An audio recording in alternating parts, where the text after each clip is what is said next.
Going on, LDI? Let's discuss it. I want to have a Giants conversation real quick. Got the Lakers hat on because the Giants right now season's over, as far as I'm concerned. So put up the Giants hat for now. Tuck that away. Might bring it out if I get a good feeling or something like that. But other than that, pause. Season's over. But I'm seeing a lot of our free agents um getting cut, or men on the roster, low men on the roster, in the practice squad getting cut, and I see other teams picking them up. I'm not going to say the name. The name actually escapes me right now, but I wasn't going to say it anyway, to be honest with you. But um, I saw a player that went to the 49ers, and from his side of the story, it's always more than one side to the story. One side, the other side, and then there's the truth. But anyway, his side of the story was that the Giants organization in the upper office asked him to restructure his contract where he take a pay cut. He refused to do that, and he said the next day he was cut, or within days he was cut. So the 49ers picked him up. The name is a known name. Anybody that follows the Giants know we don't have no extreme depth right now. He would have definitely been a piece that could help us. But I don't know, just listening to his side of the story, like I said, we don't have both sides. Listen to his side of the story. Is that legal? Is that legal in the contract? If you sign a contract, you have an NFL contract with a team. I don't know what clauses might be in that contract, or would there be such a clause where if you refuse to restructure your contract in any way, shape, or form, be it for the positive or the negative, if you say, nah, I'm good with what we agreed on initially, can they just cut you? I know business is crude. Like I said, I don't know the details of the contract, but seems a bit outlandish that you can do that to someone in a contract when everything should be binding by the contract. And like I said, don't know the details, but from what we do know, they're just speaking on what we know from the facts I've obtained. But yeah, you would feel like in a binding contract that wouldn't be able to be done. Cut that man the next day. Now, who knows? Later on, they might come up with a story saying that he got a legal suit against the Giants organization for whatever the difference in the contract was. So we'll see how that plays out. But with the Giants, it just feels like I understand what Joe Shane is saying, because I watched his interview before the bye week, and I understand what he's saying with how he's trying to structure the team, the organization. He want to keep the same people there, so we're not flipping rotations and plugging guys in and out and so forth. Pause. And like I said, I understand where he's coming from, but I think it was a faster way to do the process. They could have quicker evaluated guys to kind of wean guys out. And I feel like at this point, they're still weaning guys out, and they're not at a point where it doesn't feel like it to me. Like they're willing to bend for certain guys. Pause. And when I say that, I mean like asking this guy to restructure his contract, and he wouldn't. I'm gonna just use that example because that's the example we're using. Him not wanting to restructure his contract, and you say, well, fuck it, we're gonna cut you then. Was he somebody that you wanted to keep going ahead and was part of the future? I would think so. If you want him to restructure his contract, there's somebody you want to keep long term. Otherwise, why not get what you're actually looking for elsewhere? But I don't know. It just feels like a lot of the business and the dealings that are being done are leaving bad taste in the mouths of the guys in the fucking locker room. Pause. Because it feel like a lot of this stuff, and I know it's a business, but it's all money moves. Like there's no morals attached to it. Like, listen, we want this guy to be a key piece to our team. We're gonna make a commitment to him. It's a few guys they have done that to, but keep in mind it's a 52-man roster. I feel you should have at least 26 solidified, half of that solidified, to say, hey, these are our key guys. These are the guys going forward, be it key guys on offense, defense, and special team. They should have guys that they have financial annual commitments with that they want to keep on the roster going forward to grow with these rookies, because they brought in some good key rookies in Tracy, Tyler Nubin, even Theo. Theo's looking pretty good. That's the tight end. He's looking pretty good. So, I mean, I feel like they drafting well, but I think they're failing to add the right pieces to grow with them. And I think they got to make these decisions faster, because we losing a lot of time here. This is another dead season where Giants fans had high expectations with low results. That's what we keep getting. 2 years ago, we made it to the playoffs, beating the Vikings, got ousted by the Eagles. Now we look like we're nowhere near the Eagles' caliber of a team. And that was the plan initially. Oh, when we get back, we're going to be prepared for the Eagles. Nowhere near what the Eagles are. The records is flip-flopped almost. So, excuse me. Sensei.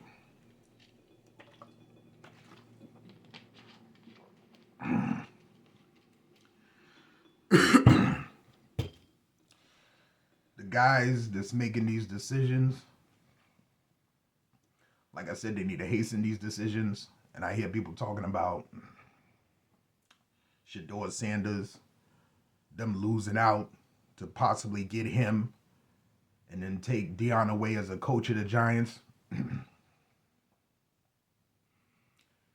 I've been a Giants fan for life.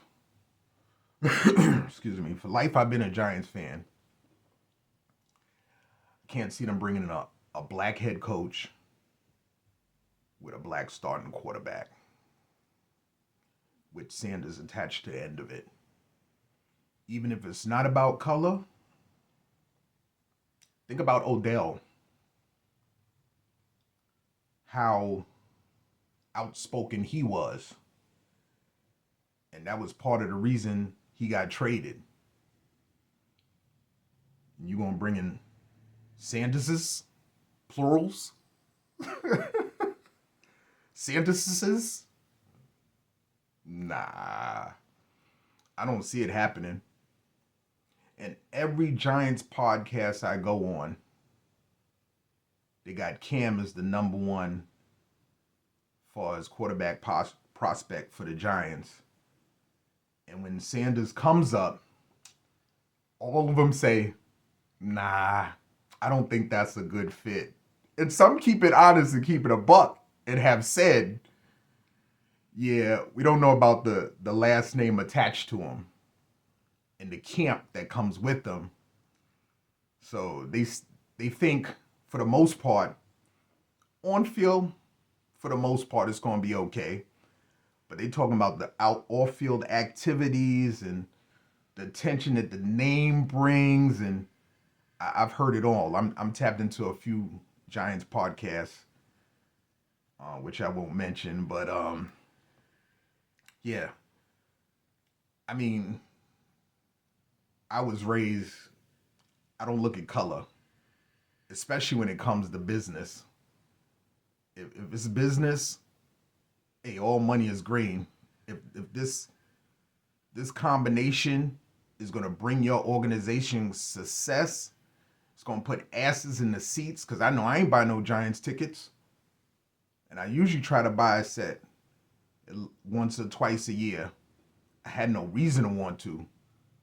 But like I said, color is green. You won't put asses in them blue seats, be they black, white, brown, yellow, pink, orange, lavender. It don't matter. Everybody should get a fair shake. Why is it gotta be, yeah, he's good, but, and then you go to characteristics? Man's here to do a job. If he's the best man for the job, and his dad too, bring them both. One thing I will say, don't get influenced and have one in your ear saying, if you don't bring me in, then you don't get him. It's a package. I wouldn't go for nothing like that. Don't be forced into that. If you feel that's what the best factor or the best situation for the Giants to win would be both, cool. But if you feel, nah, we got to split them up, don't let your thoughts on that sway, because I kind of agree with that part of it. And that's what I think it's going to be. It's going to be some type of bully tactics. And not to make that sound overly aggressive, but I think it's going to come to a situation where, hey, we're a package, especially if Dion wants to coach in the NFL. I don't know if that's the case or not. I'm just speaking hypothetically right now. But yeah, I wouldn't go for that if that's the methods that or the approach that they're taking. I wouldn't go for that. But yeah, best man for the job. We don't care who it is, be it the coach. If you feel like Dable is still the best coach, which I think he still is. I think he still is. From his resume, he's still learning, he's still growing. Keep in mind, he's a rookie coach. We all understand that. I think he's our best option right now. Now, I don't know if they sit down with anybody else. They might see, okay, based on the quarterback they bringing in, they might feel like a different coach would be a better option. But we'll cross that road when we get there. But right now, it just looks like the team overall is just in shambles. Like, we're looking for wins, and you struggling in Munich to beat Carolina, man. Jeez. It was just sad to watch. Like, it had to go to overtime for one, and then you lose in overtime. It's like our most competitive games are against the worst teams. And when we play against the better teams, it seems like they play down to our level. Like, the scores be close because it's just like, they're going to blow it in the last couple of minutes, pause. So, like I said, it's just like they play down to the competition and we be in the low of the two in most cases. And this was the first game this season that I could recall that we were the favorite. And we lost. So, I mean, it feels like the organization's in shambles. I'll never switch my team. Never have, never will. Before I was really into football, didn't really know the logistics and statistics of football. My pops pushed me into, the William Refrigerator Perry era with the Chicago Bears. So that was the only player that I really knew. So watching them games on CBS with the Bears and so forth. But that was the only team I know. I wouldn't say it was my team, but I hadn't picked one yet. So let's just say it's always been Giants, always will be Giants. We'll get it back together at some point, hopefully sooner rather than later. And I don't know what to look for. After this week, we have the bye week this week. We come back next week, the following week. And I think we're matched up with. Ooh, why I forgot so quick. We're matched up with. Is it Tampa? I want to say it's Tampa Bay before I even look, but I'm pretty sure it's Tampa Bay if I remember correct.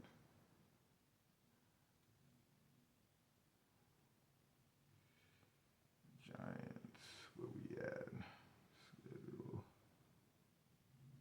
Yeah, we come back. We got Tampa Bay, and that's at home. 1 o'clock game, CBS, the 24th. So, man, it's nothing to really look forward to. Um, Only thing I could think that might happen, and it's been floating around, might have a QB change when we come back from the bye week. So I think most fans, for the most part, we watch the scores. We still got our alerts set up and all that stuff, but most fans that usually stay home or find some place to plant themselves to watch the game be floating around during game time. So 1 o'clock game, dudes is running errands, might peep in and out, see what the score look like. Oh, it's going as usual, and it's really we're not attached as we were just because of how bad it is. So like I said, if it's the QB change, they make the QB change either or. If they put QB2 or QB3 in, either one of them, I think it's going to make a difference. I think it's going to motivate the offense, the offensive line. I think the best part of our three stages has been the defense over the last few years.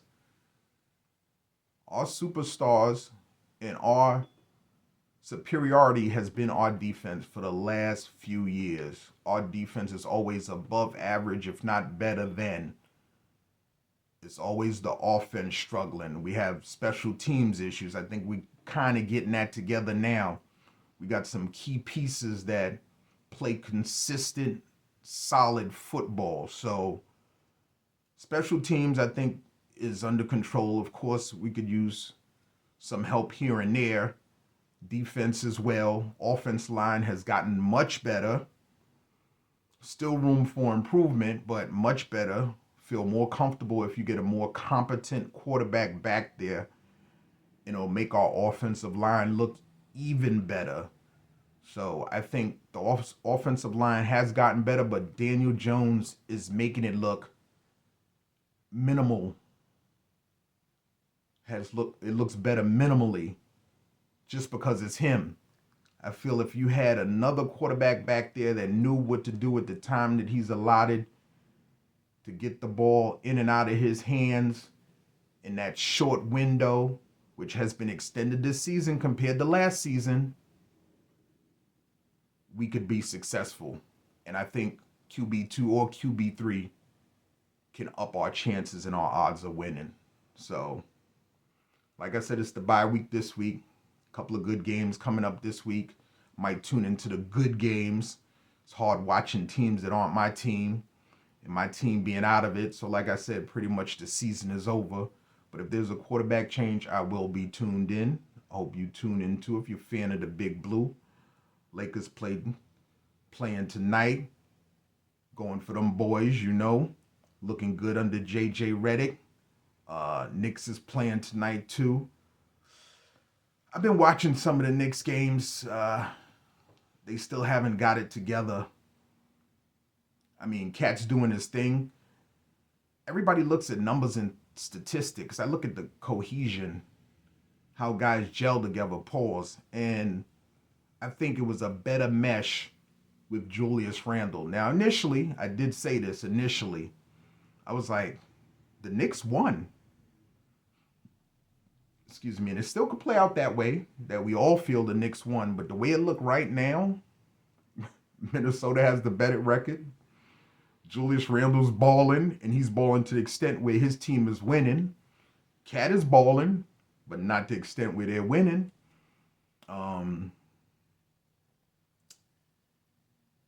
Brunson is looking okay. Still early. Still the first dozen games in the season, but it's them trying to figure it out. And Bridges, it don't look like what they paid for yet. Like I said, it's still early. I don't know what happened to his jump shot. He was working on his jump shot, I guess, over the summer, but his form is different. It looks different. His mid range still great, but beyond the arc, his numbers is down. It's like the mid low 30s in 3-pointers this season, where he was in high 30s, low 40s last season. So, I don't know. I mean, I'm glad I'm not a Knicks fan. This is why I'm not a Knicks fan. Always been a Lakers fan, never rooted for any other team. But I feel for you guys. Like, as close as the Knicks looked last season to make a change like this, and I think it was the cat thing.